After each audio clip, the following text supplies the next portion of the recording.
2009 সালের সাকিব আল হাসান, তিনি জিম্বাবুয়ের বিপক্ষে সিরিজের সময় বলেছিলেন এটা আমার দল না, ইনডিরেক্ট কষ্ট, এবং তিনি তো সরি বলেছেন যে তিনি আসলে শামীমকে পারেননি দলে রাখতে।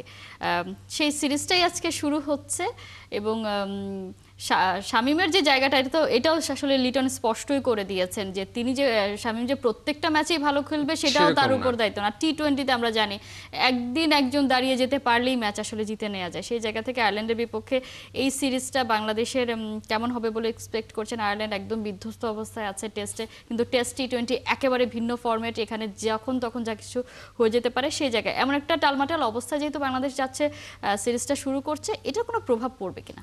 না, এটা আপনি লিপু ভাই কিন্তু বলেছেন, কালকে একটু ইঙ্গিত দিয়েছেন যে এরকম একটা সিরিজের ভিতরে লিটন এমন একটা কথা বললো, মানে তিনিও তো কথা বললো। আসলে লিটনকে চুপ করে রাখা যাবে না। তিনি সেই ক্যাপ্টেন না, পুতুল ক্যাপ্টেন না যে আপনি সব হাতে ধরিয়ে দিবেন স্কোয়াড তিনি ইয়ে করবে। তিনি আসলে সাকিব আল হাসানের মতন তার একটা গার্ডস তিনি প্রদর্শন করেছেন। তবে আমার মনে হয় না এইটা খুব মানে আয়ারল্যান্ড সিরিজের আগে মানে ম্যাচে এটার ইম্প্যাক্ট পড়বে। তবে আয়ারল্যান্ড কিন্তু টেস্টের যে আমরা রেজাল্টটা দেখেছি তার চেয়ে কিন্তু বেটার এখানে অবশ্যই হবে।